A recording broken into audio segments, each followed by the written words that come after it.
Hey guys! Good afternoon! Dahil vlogger tayo, content creator tayo, lahat ng gagawin natin ay i-vlog natin ng maayos at hindi nakakaano. So, i-share ako sa inyo guys. Dahil ang mga damit na hindi nasusot, lalo na puti at masikip at gawin natin ng paraan para magamit ulit. So, watch and learn tips tutorial para sa inyo. O diba guys?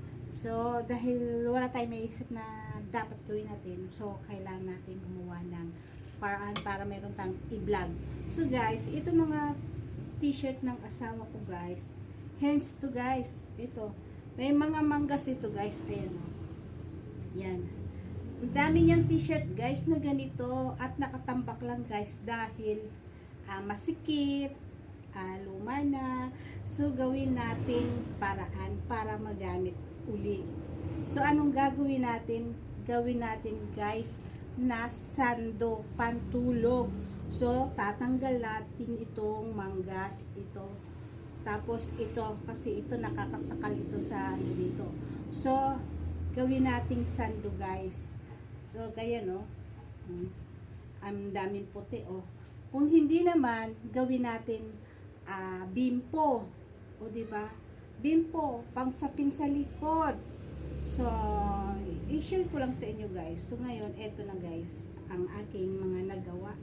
Dahil, nakatambak lang sa bahay natin guys. Hindi natin mapakinabagon. So, eto guys, oh, nakagawa na ako guys. Ayan o, nakita nyo?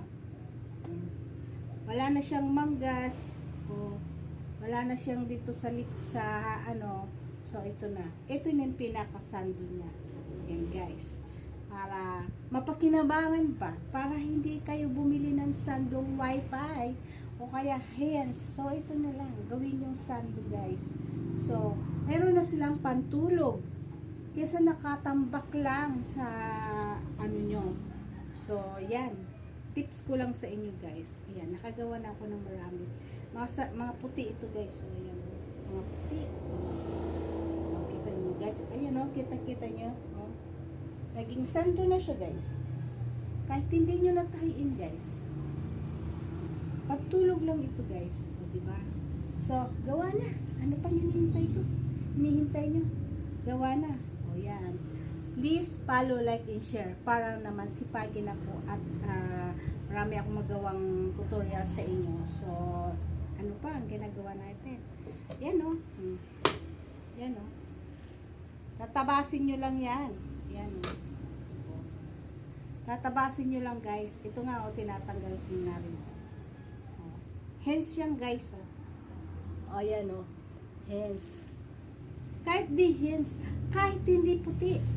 Kahit hindi puti guys, gawin nyo ng pakipakinabang guys. Gawin nyo sando, bimpo, o yan, pansapit sa likod, sa mga bata, gawin yung tissue, o yan lang. Para naman magamit, di ba? Naka-stock lang. Yan lang, bye bye.